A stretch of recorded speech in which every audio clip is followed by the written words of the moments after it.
Hello, good evening, everybody. This is a CG Pro webinar. My name's Ed Dawson-Taylor. Welcome. Tonight we're going to go through some stuff about Unreal Engine. We're going to go through some content. This is a demo going through the principles of materials. I'm just going to show you some cool stuff about how to approach materials, what they are in Unreal Engine, how to think about them, how to construct them, and some kind of cool little advanced bits and bobs, how to navigate the material graph and how to build some materials. So that said, let's jump in. Yeah. So if anyone has any questions as we're going through this, please feel free to drop them in the chat. We will see them and hopefully it'll grab my attention and we can answer them. So this is meant to be an interactive session. So yeah, welcome. Let's get going. Okay, let me share my screen. Okay, so yeah, materials. And the way that I like to think about materials in Unreal. So starting from the kind of what they are, the theory, the art and science of materials. Really, materials of making something look nice, making the surface of something look nice. Technically, materials or shaders are a program in themselves. They're a way that the computer understands how light hits a polygonal surface and bounces off. That's really all they are. They're designed to make light do something when it hits off a surface and comes back and goes into your eye or into the camera. So what you have control over in a material, the program that underlies the shader or material has various parameters to it. So there's things that you can affect. And with most modern materials, the way that people are approaching the materials these days, we're going to be talking about physically based rendering or PBR. PBR has a few common inputs. We'll get into those in a second. Yeah, in Unreal, materials are applied to a surface so that when you're rendering an object, the object will appear in the renderer. It will be interrogated. The surface that it has on it will be discovered, and it will report to the renderer how to behave, basically. So it's like a lookup. Once it's found the shader, it will then render the polygons with that particular description. So you can have on a single object, whether it's a static mesh or a skeletal mesh, you can have multiple materials.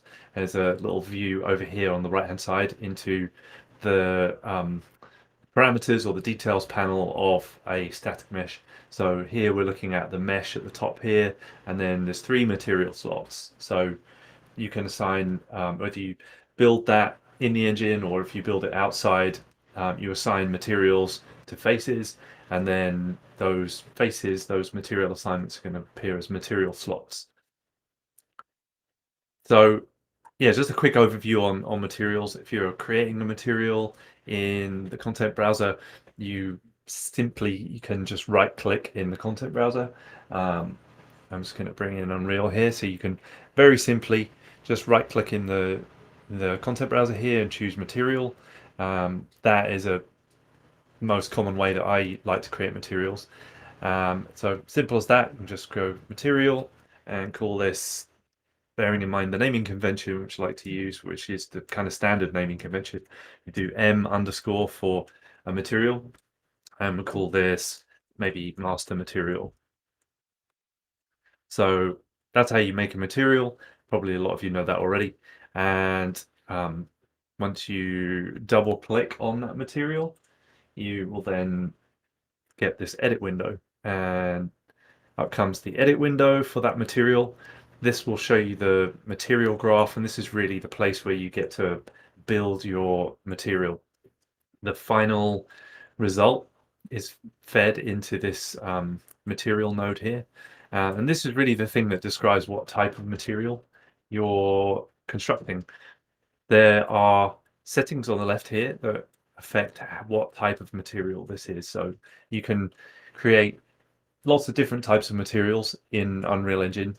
It's a little different than coming from other renderers and the world of kind of Maya and V-Ray and Arnold and those kinds of places where they have their own particular way of defining materials.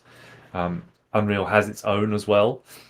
It doesn't have the same kinds of materials as you might see in Maya, the kind of blends and fongs and those types of shading models that come from early computer graphics.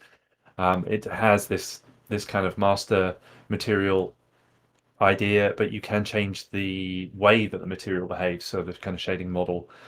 This is the material domain at the top here, but the blend mode underneath will allow you to explain to instruct the material whether you would like it to be completely opaque, whether you'd like it to be translucent, so slightly see-through, whether it's additive, so it's rendering the background and then compositing this material over the top, whether it's masked. And we're going to get into some of those differences in a minute, but this is really how you kind of start to build up a material. And just bear in mind that this is the material or the shader. Whatever goes into the material is describing how that material behaves. So yeah, just jumping back to this for a second, with the idea of PBR that we're looking at mostly in modern computer graphics. It's moved on since the early days where we were kind of faking the idea of reflections mainly. No, this is what most of the inputs deal with, is how, as I said, how light hits the surface. And as light hits the surface, it's going to reflect off the surface. The main color of the surface is driven by the base color slot. That in PBR would be albedo, or base color in this case. You then have a slot for metallic, specular, and roughness. The metallic is a weird one. It explains, it's a kind of special case in materials. This is really kind of simplifying the number of inputs that go into a material and unifying it and trying to explain what's actually happening energetically. So the actual physics of light hitting the surface. That's a kind of, I would say, best guess, or most commonly used best guess today. So metallic is this kind of special case, whether it's the surface is metally, I don't think there's really a word, metallic or not. So that range is whether it's completely metal or completely not metal or somewhere in between. All of these can be driven by numbers for the entire surface or a material map, which we'll get onto in a second as well. And then specular is a reflective component. It's showing, this is kind of stepping slightly back into the old school, talking about the specular highlights on the object. So you can see in this shader here, you can see this little specular highlight. Really, the way that where this has come from, being reflectivity, specular, diffuse, all of those things are explaining how light bounces off the surface. They are really all essentially the same thing, because it's all just light bouncing off the surface. So all reflection is reflection. We've kind of got to this place where we're still talking about diffuse reflection and specular reflection a little bit, but yeah, to simplify it anyway, the base color or albedo affects the main diffuse reflection of the surface. Metallic is whether it's metal or not. Specular has an influence over the highlight reflection, and the roughness is whether it is rough or shiny. Essentially, you can dial it way up. I'll show you this in a second as well. But those are the you can. So I was going to finish that thought. You can dial it way up. It will be completely rough. Dial it way down. It will be totally shiny. So there's just a quick primer over materials. Again, going through here, the blend mode, it being the important thing to select what type of shader you're talking about. So if we wanted to make this material be just a standard shader, just leave it on the defaults like that. And if I wanted to make it red, I could plug something into this base color. Now, there's a couple of things you can plug in.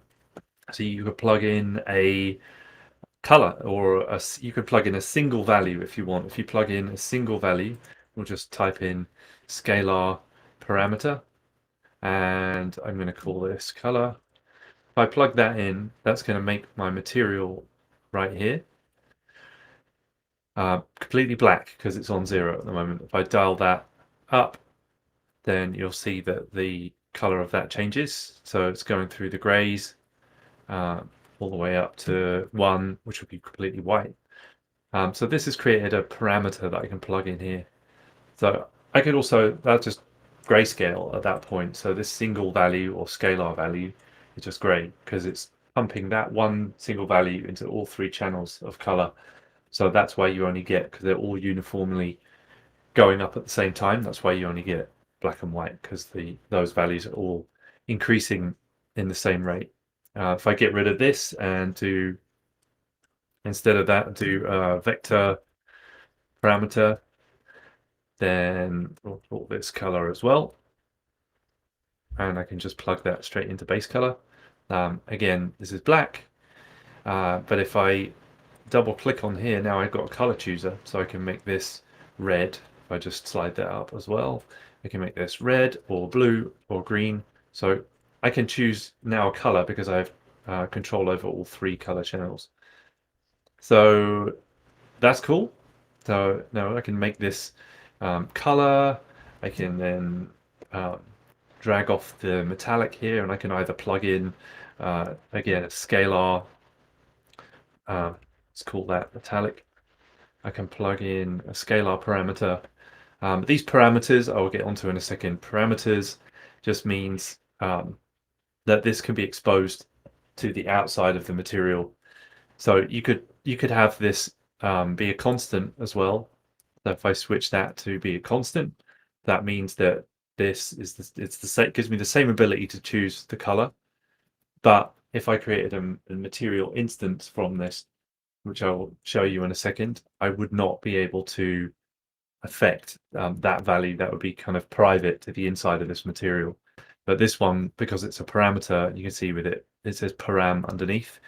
That is public outside of the material. So with that, you can change it outside. And I'll show you how that works in a second too.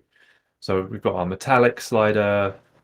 If I just put in another one here, scalar, we'll do specular, and then we'll do roughness as well. Scalar parameter. So we'll do roughness like that. So I've got all my inputs here, and as I said, you can either make these grayscale or just scalar single values driving all 3 colors, or you could put a vector parameter in here, or as we'll get on into in a second, you could actually put in a texture. So I will just show you what happens here for 1 second. If I increase, the default value for specular is 0.5. So if I do that, now you can see that, hopefully you can see that this has gone all shiny. If I come down to the roughness here, now this roughness slider, if I turn that up to 1, it's going to go completely matte. So that's the equivalent of having a very rough kind of sandpapered surface, or something like an eggshell. That's incredibly matte. If I turn it down to 0.5, it's like halfway in between, and you can kind of see on the highlight in the top left, you can see that if I go all the way up, there's almost no specular highlight. If I turn that down to 0.5, now there's a bit of a highlight. If I turn it down to 0, it's completely shiny, so it's reflecting everything from its environment perfectly. Not much is perfectly shiny, so I'd normally probably have like at least 0.05 or something just to make it not completely perfectly shiny. But anyway, this is kind of how you build a PBR material. So again, I can, if I wanted to make this a metal looking shader, I can go back to my metallic property there and turn that right up. That's changed a number of things to make it more metallic. And one of the things you can see is that it colors the reflections. So this becomes what metals do, which they color the reflections. A plastic will not do that. A plastic will reflect the reflections back with a more pure kind of one-to-one for whatever color came in as a reflection will go back out in the same way. But metallic does color on its way through. So if I dial that back, not below zero, if I dial that back, it changes to be more of a kind of plastic. It's not coloring those quite as much, changing a couple other things as well. But this is the basics of a PBR material. So yeah, so now I've got a PBR material. I can put that onto objects in my scene. So if I bring my scene over here, I've just got some simple shapes in here. But if I was to bring in, let's make another sphere and drop this shader onto the sphere. So simply, one thing to remember when you create a material is whatever you do in here when you can see the material graph, this is a kind of master type material. You always want to save that material, otherwise it doesn't really properly exist yet, basically. So once you've saved it, you can now apply this to the object. So you can just drag this material onto that object. Okay, so now we've got that material on that object. Now I can come back to this master material and I could do something like, oh, I want this to be red instead. So let's go make it red. Now you can see that that material in the material editor is red, but the material in the viewport is not. So, and you can see the little asset thumbnail there is not too. So again, you have to save it. Once you save it, it will be on the material. It will be visible in the viewport. It will actually be active. So that's kind of cool, but what about if I want to change my materials more dynamically than that? So one thing you can do on top of this is to make a material instance. So if you right click on the material and do create material instance, I'm just going to leave its default material instance, but I'm going to put afterwards, I'm going to put green. So this will be my master material instance, but the green version. If I double click on this and open it, I'm going to copy this sphere first. So I've got something else to put it on. But double clicked to open that material. Now this material instance interface looks a bit different. So as you can see in here, we've still got the viewport, the preview of the material on the left. But on the right hand side, there's no material graph. What this shows me is that this down here, this has a little parent slot right here. So this is showing me that this material instance has a parent material that's driving it. So the actual engine of that material, the basic engine of how that material works, is driven by its parent. And if I go and find it, I can see that it's that master material I just made. But there's no material graph. I can't find a material graph in here anywhere. So instead of having the material graph, because you can't actually change the engine, the functionality of that shader, the way that material instances present is they look for anything within this material, in this parent material, that is a parameter, and it'll expose that for you to be able to change it in the material instance. So as you can see, these four inputs that I've got here, I've got this color, I've got metallic, specular, and roughness. These four inputs here, you can see that I've named, are now represented in the material instance here. So these slots here, you can see metallic, roughness, and specular. They correspond to metallic, roughness, and specular over here. But this top one is not, and it doesn't have that name anymore. That's because I changed it from being a parameter to being a constant. So as I said, it's going to be hidden. It's private to the inside of the material. So if there's anything you don't want exposed, that's a node that is like not useful to be controlled by anyone, then you can right click on this again and do convert to parameter again. That's going to make that back into a parameter. I can just simply click on there and just rename it there. That's back to where it was. And if I look at that, I can't see it still, but if I save it now you can see that that property is popped up. So because it's now a parameter, I can now change the color. I can see a questions that's come in. How did you change the color? That's simply just by on this vector parameter right here, or vector constant. If you double click on the swatch on the inside of that, it will bring up this color picker, and then you can change the slider, do whatever you want to type the numbers in RGB or HSV or hex or whatever, hit OK. That's how you change the color. So yeah, so now I've got this parameter parameterized. I can now, in this material instance, so if I assign my material instance, I'm just going to save that material instance. I'm going to assign that to this sphere on the right here.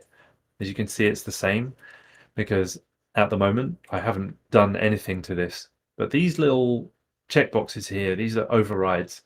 And by clicking on them, you just initially just override. So this material instance is taking over control of that parameter from the underlying engine that's defined in the master material, in this graph, material graph here.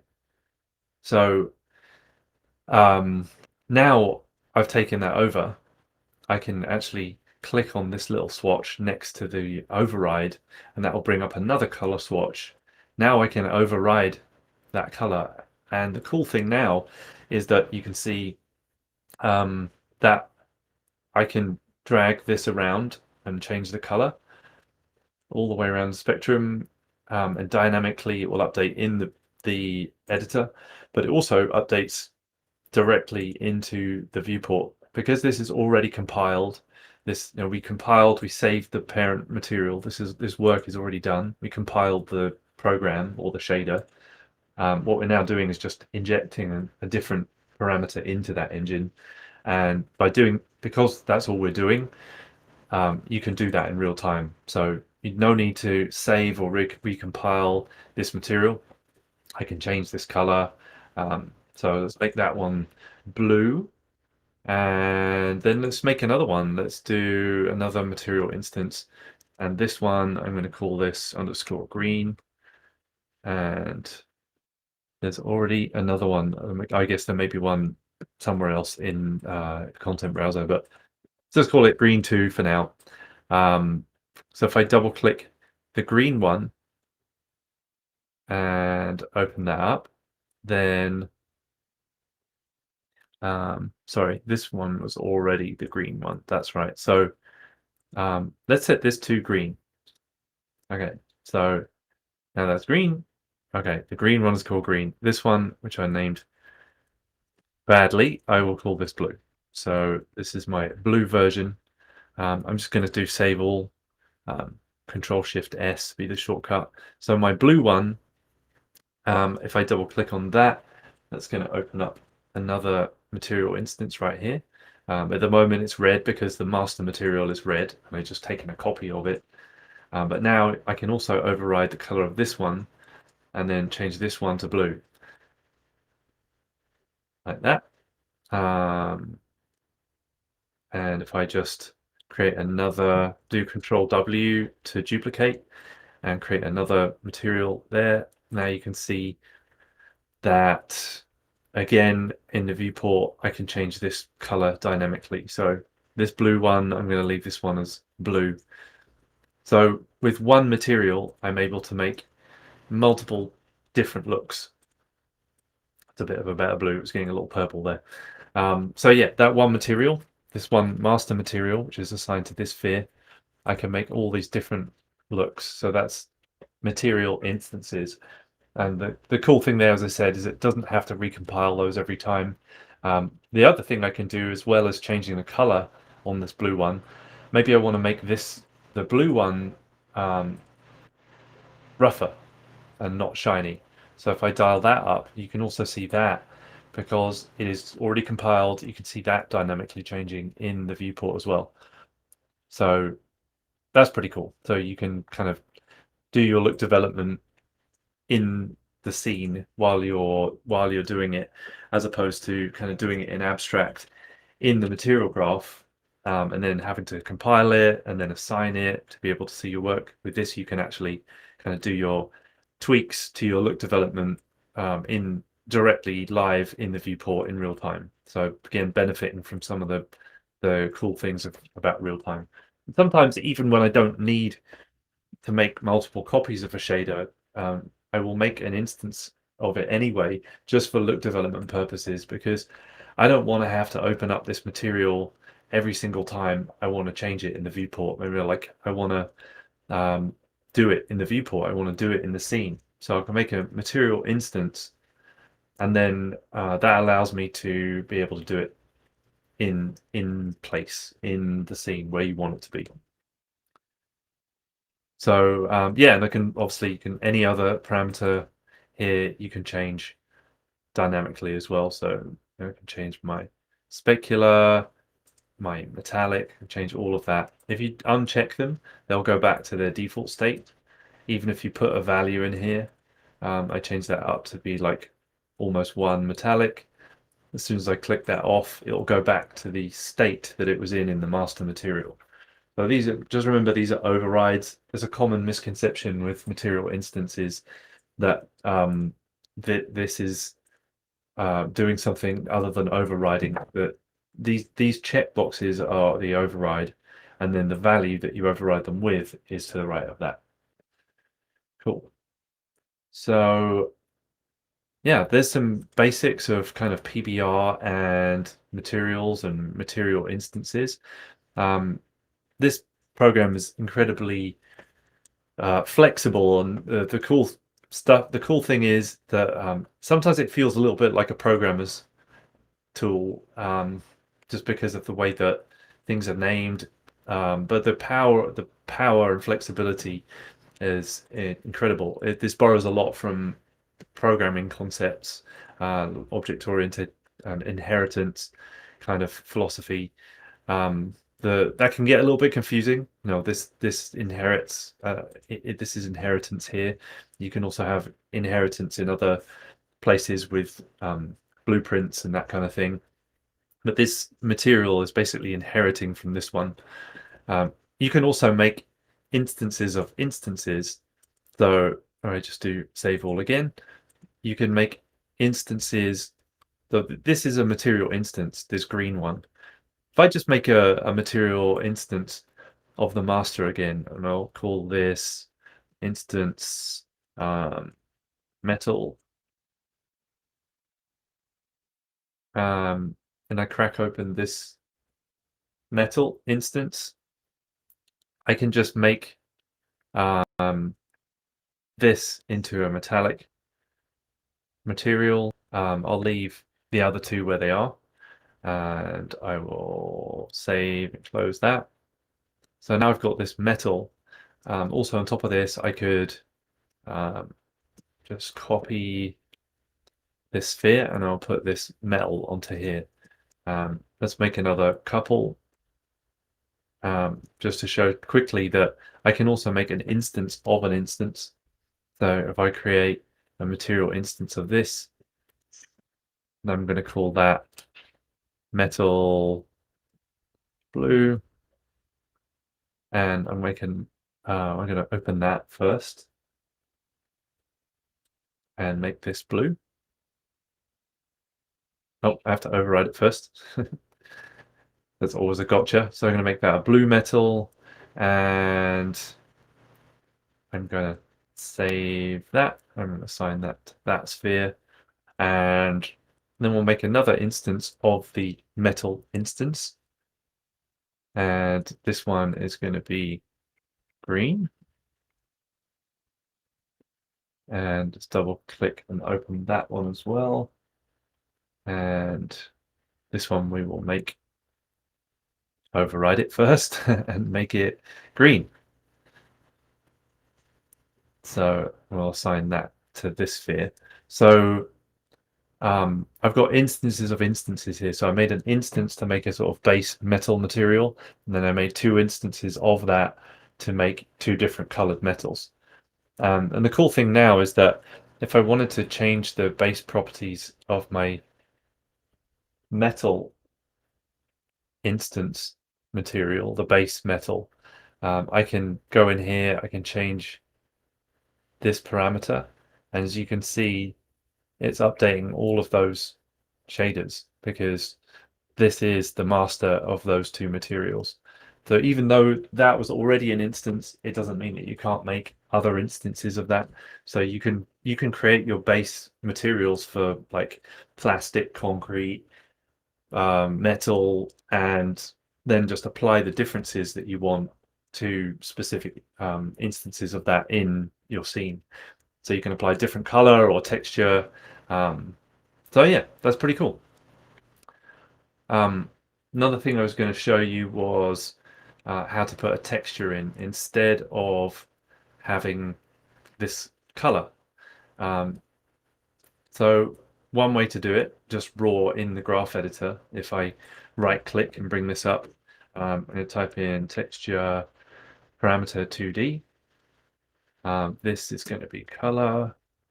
And so this node, instead of different to this node, this is just a color. This will apply that color evenly over the whole object. So no matter where it is on this sphere, this color will be over the entire thing equally over the entire thing. If you want to put a texture over something, you want to make it different around the entire object, then you can apply, instead of the vector parameter, you can use a texture parameter.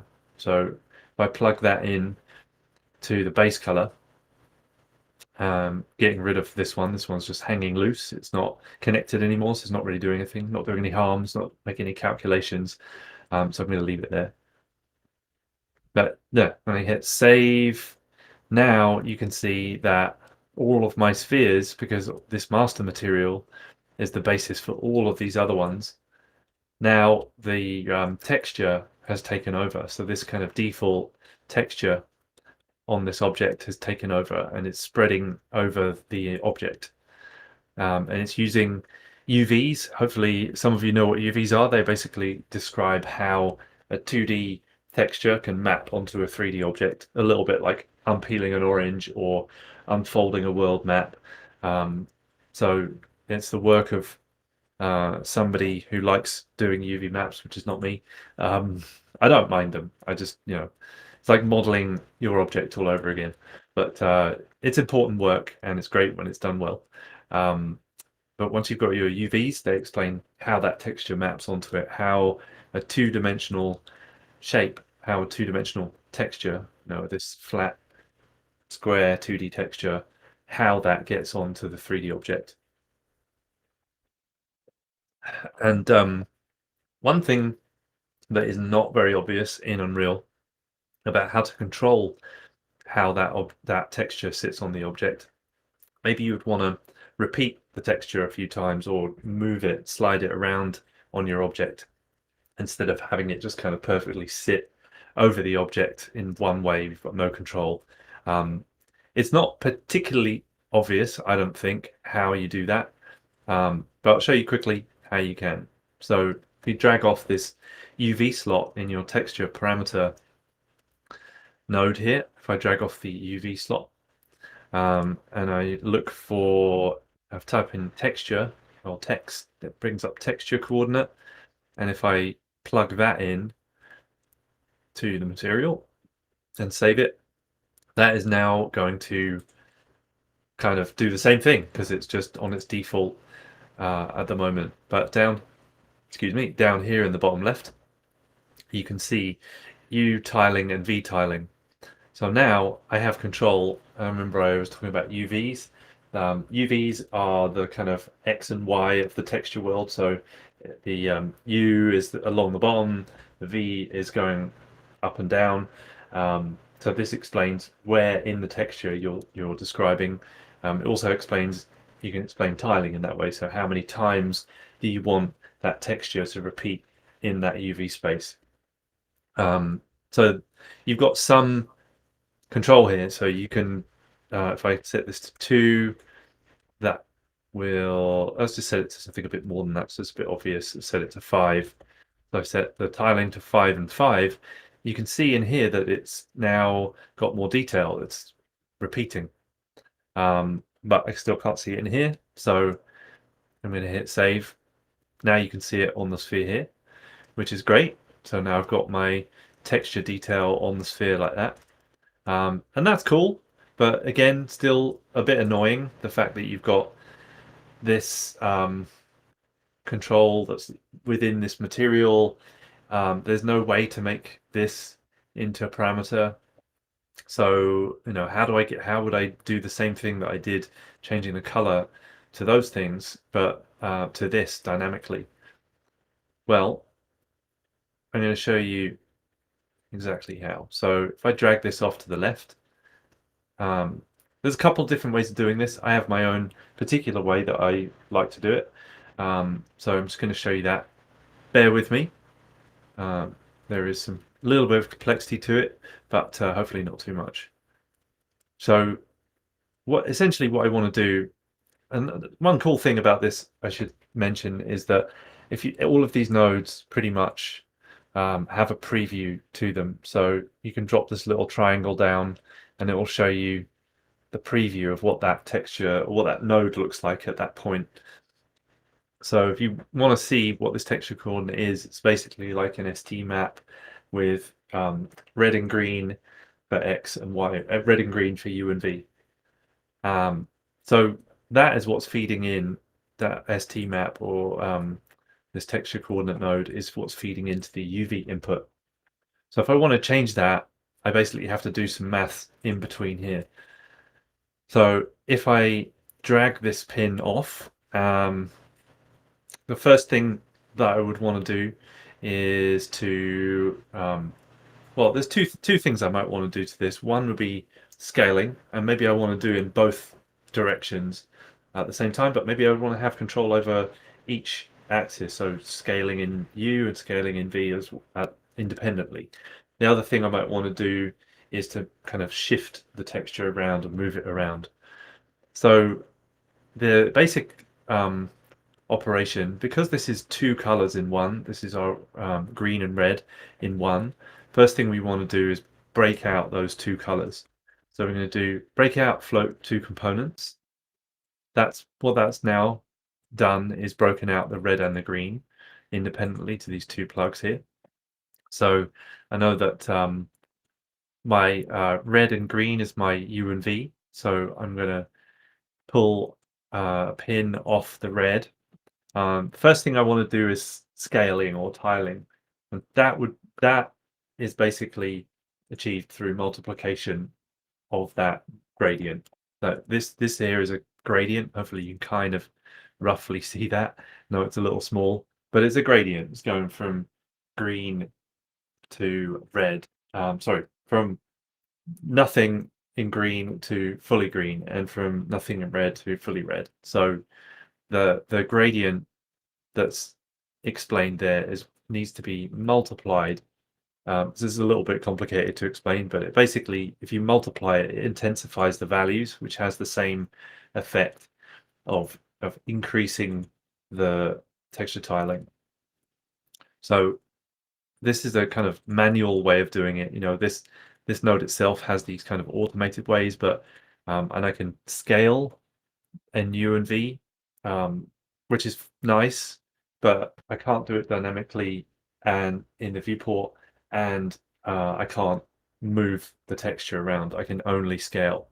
So I want to do both. So we're going to do a multiply here. I'm going to plug in a multiply node. In fact, I'm going to use two of those. So again, a multiply. So this is multiplying my U and my V, and to multiply it by something, I'm going to put in another scalar parameter, and this is going to be my U scale, and I'm going to set this to default of 1. And off here, I am going to drag this off and do V scale. No, first I'm going to find a scalar parameter, and then I'm going to call it V scale, like that. So now we've got those two. If I wanted to just stop there and plug that in, what I need to do now is do an append. So the results of these two, like this, are going to append back together again. That's basically saying the reverse of what I did here. This broke out my float components like that. This broke it out into two colors, into my red and green, or U and V. Now I'm just joining them back together again at the end here and then plugging them back in as UVs. So I split them out, did some stuff to them, split them out, specifically multiplied them to affect their intensity, affect the way that they stretch, and then I'm plugging them back in again. So now I've done that. If I hit save, one thing I should do, because this is looking all funky and stripy, I need to set that to be 1 again. So the default values of my U scale and V scale, a bit like the standard behavior there, was going to be 1. So I'm resetting everything to 1. So this would be like it is originally. But now, because I've done that, these instances that I have, so if I just crack those open, now you can see that I've got my U scale and my V scale as parameters here, so I can actually affect these. I can open these up and I can scale those. So now you can see that this one's obviously on this sphere. Now you can see that I can independently scale in U and in V. So that's pretty cool. Now I can do it dynamically in the interface, which is pretty awesome. But what about if I want to move it around? I don't have that functionality yet. So I need to go back to the engine. So let's go back to this graph here again. So we're going to grab this stuff and move it across a little bit. So we need to add one more function in here. And this is going to be a plus or an add. Get confused between software, what these nodes are called. But so if I plug in an add, I'm going to make another one of those. Do add, and let's plug that in like so. So I need to create, well, let's first wire the result into the end. So we've just inserted an add in between multiply like that. So just tidy that up a little bit so you can see. So you can see we've got the multiply that's doing the scaling, doing its job nicely. And now we're going to add in another scalar parameter that is going to be my U slide, let's call it. And let's make another one and call this V slide. And that's plugged in there. So yeah, so we've got 0 and 0 in there as its default state, because this is going to be responsible for moving the texture around. The other one was tiling it, scaling it. This one is just moving it around in UV space. So if I hit save again on that, and then go back to my instance right here, now you can see I've got 2 more parameters that have opened up because I've added 2 more parameters to the engine. So there we go. We have U slide and V slide. And now if I move that, you can see it's not tiling, not increasing the tiling. It's just merely sliding that texture around the surface. So it's basically, it's just adding values to that gradient. This ST map is just adding values to those. So yeah, here you can kind of see the colors a little better because I cranked it back down to 1 instead of 5. You can see that ST map gradient nicely. So if I add a bunch of values to that, then it has the effect of kind of adding contrast to it. Doing that, I don't think I wanted to do that actually. So yeah, if I add values to it, it kind of has the same effect. You can see it's crunching that yellow, and that's basically just adding values. It's hard to see the gradient at that point because it's clipping, But basically that is the same thing that I'm doing over here with this add. So it's a little nerdy, I know, but I kind of like this stuff. But this, yeah, this simple-ish mechanism shows you how you can build your own better version of what you get out of the box here. So this, this ST map here doesn't have a lot of functionality, but the great powerful thing about Unreal is you can just add a few nodes in the middle here and build your own version of it. If you're not happy with it, make it do what you want it to do. So yeah, saving this, now I get this control in here. So I can add values to that gradient. It's basically increasing the values in that gradient, and that has the effect of shifting the texture relationship in the UV space. So I can slide that texture around like that. I can also slide it up and down in V space. So it's pretty cool. So now you've got this simple little engine that we made here. You've got all this control, so you can affect the tiling, the scaling. You can stretch it and bunch it up and move it around. So lots of control. Now you can do all kinds of stuff with this. But yeah, so one other thing I wanted to show is another quite powerful feature of Unreal is material functions.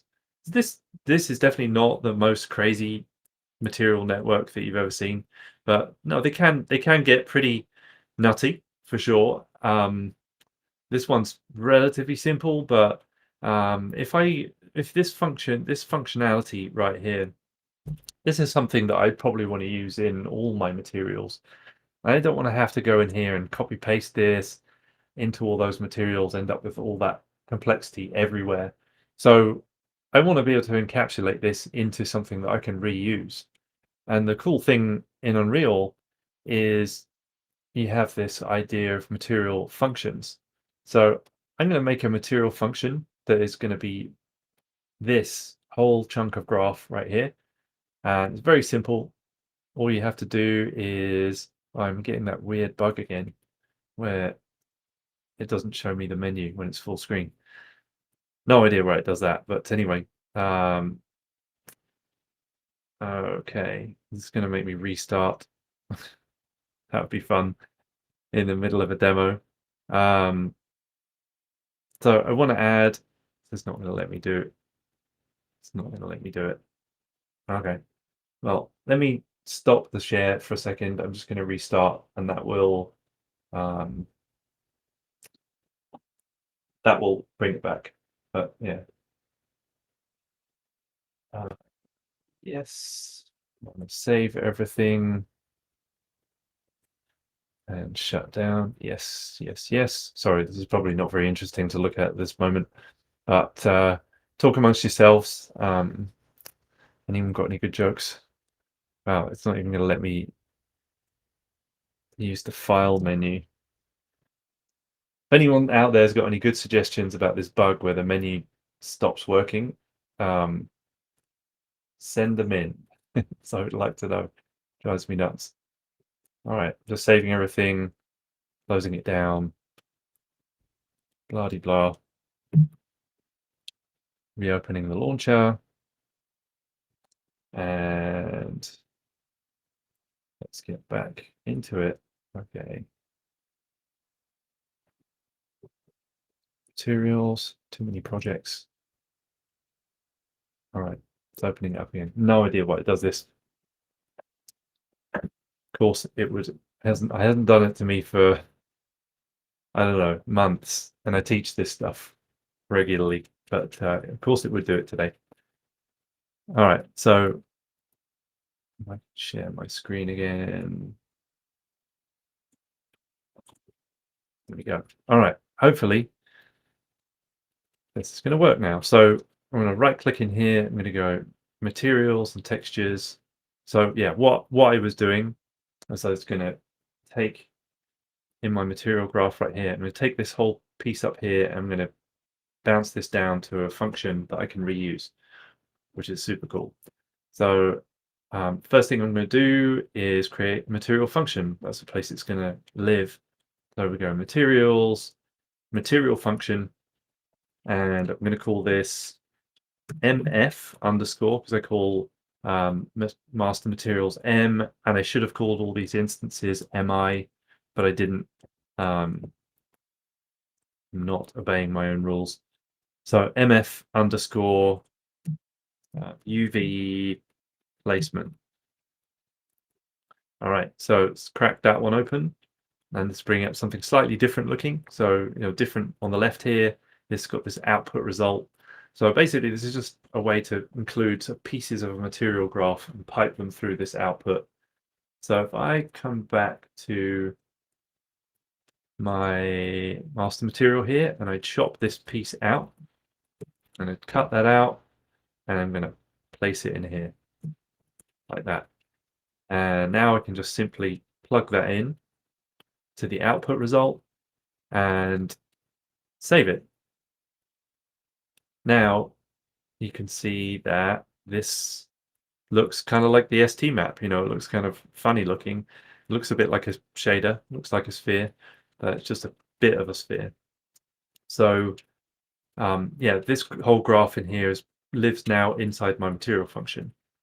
So now what I can do is drag this material function into the master material and plug in the output of that into my UVs and hit save. And if I open up my material instance again, you can see this is all still here. So all of that stuff still exists. It didn't die because that went away. If I got rid of this, I can just delete that. And let's have a look at this again. All of those inputs are gone.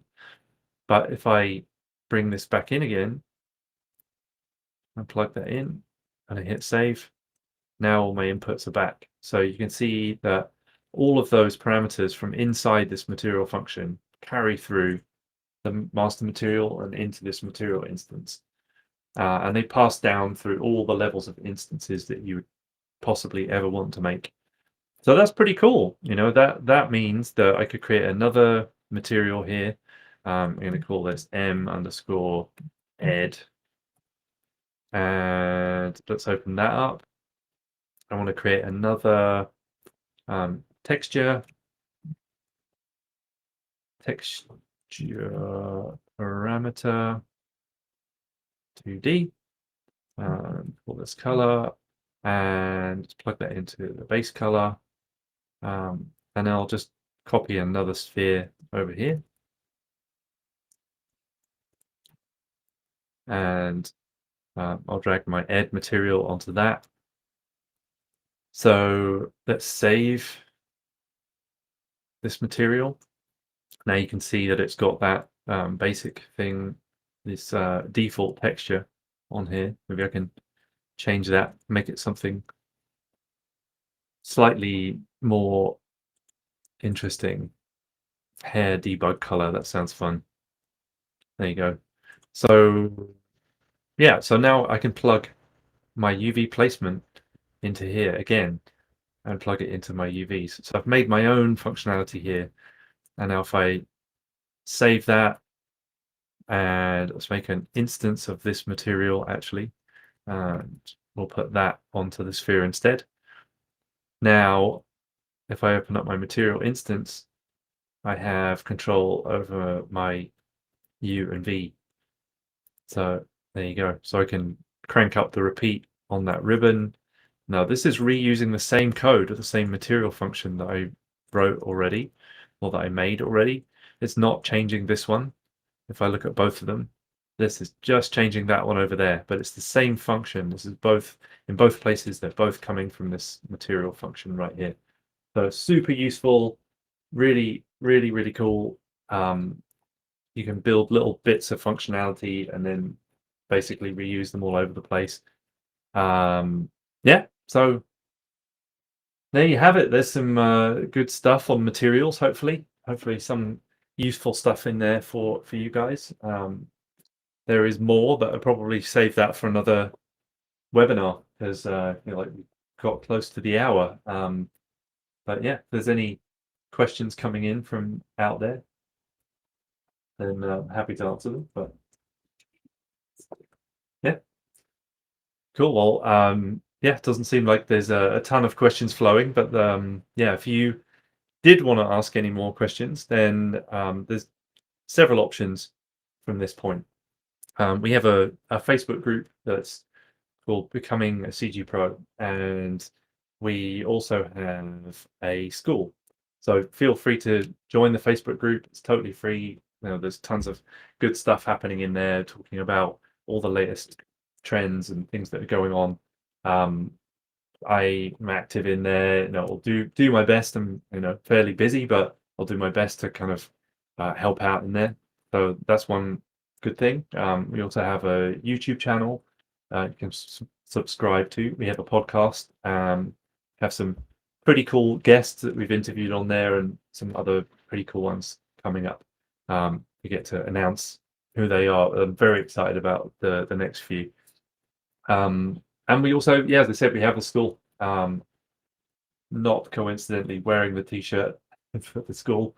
If you are interested, if you like what you've seen tonight, we do run classes in Unreal. This was like an hour of what it might be like. It'd be a lot more interactive in the school because it's an interactive group class. People can stop me and ask questions and go through this in as much detail as you want. We run the classes regularly. We have a level 1 class that takes people from beginner or intermediate, teaches you through all the um, I'm just going to make this background go away because it's not relevant anymore. But yeah, the class is an 8-week class that goes through a lot of details, about 50 hours of live instruction. We have 2 of us running the class. I'm the lead instructor. We have 3 or 4 guests that are all from active people in the industry. They all are working in the industry, as are we. We also we have teaching. We have teach our structured curriculum. We go through a lot more than we did tonight. So this was like nearly an hour. We have more than 50 in that environment. We have some space left in January. Then the next one we're running is March. So we have a few spots left in January. If anyone's interested in joining us, then the best way to get in touch is message me directly on Facebook. You're welcome to do that. Join our Facebook group. Find us there. Go to the web address that should be at the bottom here somewhere, becomecgpro.com, and you can find out more information about our classes and dates and prices and all that kind of stuff. Yeah, and this is what we love to do. So if you would like to come and join us, it'd be great to work with you. But yeah, come and hang out in the Facebook group anyway, because I think it's cool. We do what we can in there. But if you want to go deep and really dig into this stuff in great detail, then we have the classes. My personal background, just to give you a 30-second bio. I come from the world of virtual production and visual effects. I've been in visual effects for about 15 years.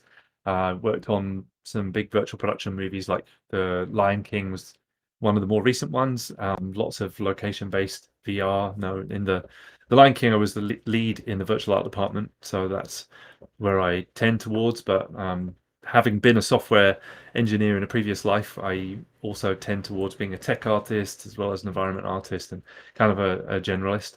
But yeah, I love teaching. If you want to come join us, I'd be more than happy to work with you and happy to discuss it. So yeah, thanks for tuning in. Thanks for listening. I hope you enjoyed it. If you did, we will be doing more of them. So stay tuned. There'll be some with me, some with some of the other teachers that we work with, and some special guests. And yeah, I hope you have a great evening wherever you are out there in the world. Thanks for joining us here.